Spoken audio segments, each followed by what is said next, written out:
Buenos días, aquí Augusto Townsend, curador principal de Comité, con las noticias de hoy martes 13 de agosto del 2024. El podcast de hoy llega con el auspicio de la Fundación Crossland, cuyo compromiso con el desarrollo del Perú se da a través de la educación, brindando oportunidades educativas para la construcción de una sociedad más informada y más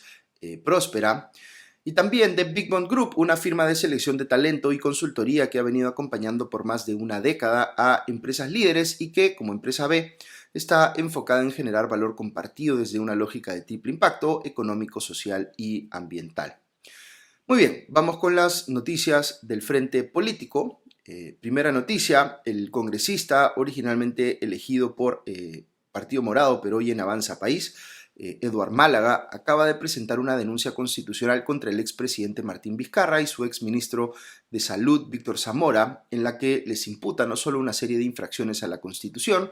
sino que también los acusa de los delitos de homicidio doloso por un lado y falsedad ideológica y genérica por otro. Lo que busca Málaga con esta denuncia es que Vizcarra y Zamora sean inhabilitados de ejercer cargos públicos por 10 años y adicionalmente que se les procese penalmente por los delitos mencionados. Los hechos a los que se refiere esta denuncia constitucional están relacionados con la compra de pruebas rápidas para detectar el COVID-19 por parte del Estado peruano durante el gobierno de Vizcarra. La imputación que se había levantado antes contra Vizcarra y otros funcionarios de su gobierno estaba relacionada a un caso de presunta corrupción al comprar estas pruebas rápidas, lo que en su momento la Fiscalía consideró que no estaba suficientemente sustentado en pruebas y lo archivó, pero luego volvió a abrir esa investigación. Sin embargo, esta nueva denuncia constitucional ya no se enfoca en la imputación de corrupción, sino en la de falsedad, es decir, haber querido deliberadamente engañar a la población sobre la efectividad de esas pruebas rápidas, y por otro lado, la imputación de homicidio doloso. Ojo que para ser homicidio doloso se tendría que probar que Vizcarra y Zamora tuvieron la intención de matar a las personas que fallecieron por COVID-19. Es distinto a decir que fueron negligentes y que esa negligencia derivó en aquellas muertes. Fíjense que aquí se pueden reconocer dos cosas al mismo tiempo que no son contradictorias. Una es que el gobierno de Martín Vizcarra tuvo una gestión de la pandemia que estuvo objetivamente entre las peores del mundo. Recordemos que tuvimos uno de los índices más elevados de, entre comillas, muertes en exceso frente al promedio histórico, y eso de por sí es muy cuestionable.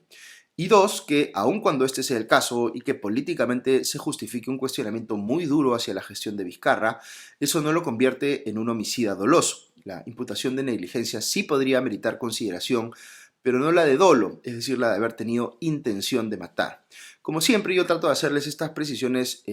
siempre, digamos, sobre la parte legal, porque siempre es importante entenderla. Por más que Martín Vizcarra resulte una figura política bastante cuestionable, sobre quien pesan imputaciones de corrupción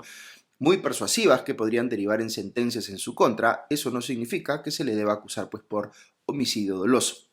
Segunda noticia, apenas horas después de que el Congreso aprobara la ley que desconoce la imprescriptibilidad de los delitos de lesa humanidad cometidos antes del año 2002, ley que, como sabemos, ha sido rechazada por la Corte Interamericana de Derechos Humanos por violar tratados internacionales firmados por el Perú, pues ya han empezado a llegar los pedidos de personas procesadas que solicitan que sus casos sean declarados prescritos en virtud de esta ley. ¿De quiénes estamos hablando? Pues según el diario La República, el primer pedido derivado de esta ley ha sido formulado por el ex marino Augusto Gabilondo del Barco, a quien se le imputa haber sido responsable de la desaparición forzada de 69 personas cuando era jefe de una sede militar en Ayacucho en 1984. Gabilondo, hay que decir, está prófugo de la justicia, pero su abogado rápidamente presentó el recurso correspondiente, horas después de publicada en El Peruano esta nueva ley aprobada por el Congreso. Otros que han pedido que sus casos sean declarados prescritos en virtud de esta nueva ley son Carlos Pichilingüe Guevara y Julio Chucky Aguirre, que son dos ex integrantes del Grupo Colina, destacamento paramilitar que cometió ejecuciones extrajudiciales durante el gobierno de Alberto Fujimori, que son bastante documentadas, digamos, y que están implicados, por ejemplo, en la matanza de Pativilca, por la que también se procesa actualmente a Fujimori. Es en este último caso en el que acaban de presentar una excepción por prescripción, que es el recurso que se presenta para que te prescriban te declaren prescrito tu caso. Entonces, si bien los proponentes de esta ley, el congresista Fernando Rospigliosi principalmente, han dicho siempre que estaba pensada en hacerle justicia a militares o policías que supuestamente son inocentes pero están sometidos a juicios interminables, que seguramente debe haber varios casos, En la práctica, el efecto real e inmediato de esta norma está siendo darle oportunidades a gente que sí ha estado documentadamente involucrada en crímenes atroces para lograr pues impunidad. Como les digo, es tan evidente que horas después de publicada la ley ya había gente presentando recursos de excepción por prescripción desde la clandestinidad. Tercera noticia, vinculada a la anterior. La Junta de Fiscales Supremos anunció que presentará ante el Tribunal Constitucional una acción de inconstitucionalidad contra esta ley que desconoce la imprescriptibilidad de los delitos de lesa humanidad cometidos antes del año 2002.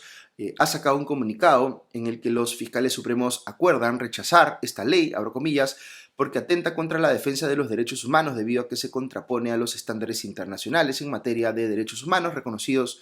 por el Sistema Interamericano de Protección de los Derechos Humanos y otros tratados de carácter regional y universal que el Perú ha ratificado, cierro comillas.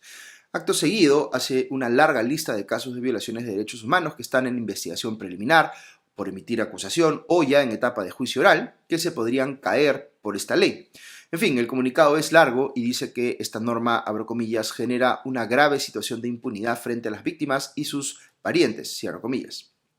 Por otro lado, la prensa ha venido difundiendo los informes que desde dentro del propio gobierno, desde los ministerios, por ejemplo, recomendaban pues observar esta ley y cómo el gobierno los mandó a cambiar para que no invaliden pues los argumentos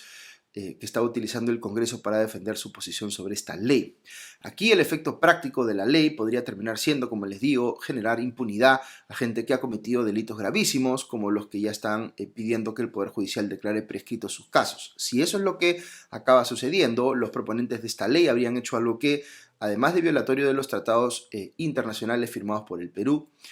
terminaría favoreciendo incluso a gente que ha sido parte de grupos paramilitares que, como les digo, realizaban ejecuciones extrajudiciales. Cuarta noticia. Ayer Keiko Fujimori y los otros 40 acusados en el llamado caso Cócteles se declararon inocentes de todos los cargos que les imputa la Fiscalía. Además, el Poder Judicial informó que todos los implicados del caso también rechazaron el pedido de reparación civil a favor del Estado y se reservaron el derecho de declarar en el juicio oral. Sobre este último punto, la abogada de Fujimori, Juliana Loza, dijo que su clienta se ha reservado la posibilidad de declarar en cualquier momento del juicio oral o al finalizar la actividad probatoria. La Fiscalía pide más de 30 años de cárcel para Keiko Fujimori por este caso, por los presuntos delitos de organización criminal, lavado de activos, obstrucción a la justicia y falsa declaración en procedimiento administrativo en conjunto con falsedad genérica. Según la tesis fiscal, Fuerza Popular, bajo el liderazgo de Fujimori, habría lavado más de 17 millones de dólares de dinero ilícito a través de sus campañas electorales del 2011 y el 2016.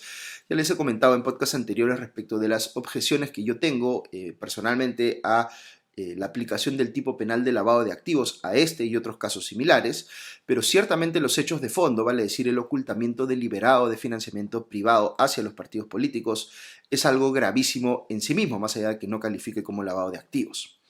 Ahora bien, otra cosa que ha pasado en el caso Cócteles es que el Tribunal Constitucional anuló los actos fiscales del equipo especial Lava Jato contra Arsenio Oré, ex abogado de Keiko Fujimori. Oré era uno de los 40 o más de 40 acusados en este caso y se le imputaba el presunto delito de obstrucción a la justicia. El TC ha encontrado vicios en cómo se ha conducido el proceso contra Oré y por tanto ha anulado todo lo actuado en su contra. Veo que esto ha generado una reacción fuerte en algunos sectores de la prensa y en las redes sociales porque temen que el TC, que no ven como un órgano independiente, sino como uno al servicio de los intereses de las bancadas mayoritarias del Congreso, pues siga buscando intervenir en este proceso judicial, en el caso Cócteles, para librar de responsabilidad a los imputados. Las suspicacias respecto de la imparcialidad del TC, como les he comentado varias veces, son, a mi criterio, atendibles. Sin embargo, tampoco podemos asumir que todo lo que opine o toda sentencia que salga del TC sea automáticamente ilegal o inconstitucional. Cuando hablamos de sentencia, como siempre les digo, tenemos que ir a los argumentos. Yo creería, sin embargo, que sí ha habido, si ha habido excesos de parte de la Fiscalía en este caso, que pienso que sí los ha habido. Lo ideal es que sea el propio Poder Judicial, más que el TC, el que los corrija en el proceso mismo. Si eso pasa por reducir, por ejemplo, el número de imputados, de los más de 40 que hay en el caso Cócteles, a un número menor, porque las imputaciones de la Fiscalía contra algunos de ellos no se sostienen, pues lo justo es que el Poder Judicial tome acción rápidamente respecto de esos casos. Quinta noticia. El fiscal general venezolano Tarek William Saab informó que 25 personas murieron y 192 resultaron heridas durante las protestas ocurridas en ese país en contra del cuestionado resultado electoral que proclamaba reelecto al autócrata Nicolás Maduro. Las cifras ofrecidas por Saab son similares a las proporcionadas por distintas organizaciones de derechos humanos que señalaron que entre el día 28 de julio, fecha en la que se realizó la votación, y el 30 de julio habían fallecido unas 24 personas. Sin embargo, el relato proporcionado por Saab es radicalmente distinto a lo que han informado los medios o gente que está ahí en Venezuela. De acuerdo con el fiscal del régimen chavista, las protestas constituyeron un ataque, estas fueron sus palabras, criminal y terrorista contra el gobierno y que los muertos fueron, cito textual, asesinados por la extrema derecha. Por su parte, Maduro calificó al candidato opositor Edmundo González Urrutia y a la lideresa María Corina Machado de, entre comillas, fascistas. Lo señaló como los autores materiales de los hechos violentos y aseguró que deben asumir su responsabilidad. Además, el autócrata chavista repitió que no iba a entregar el poder político a la que calificó de oligarquía fascista. El presidente indicó que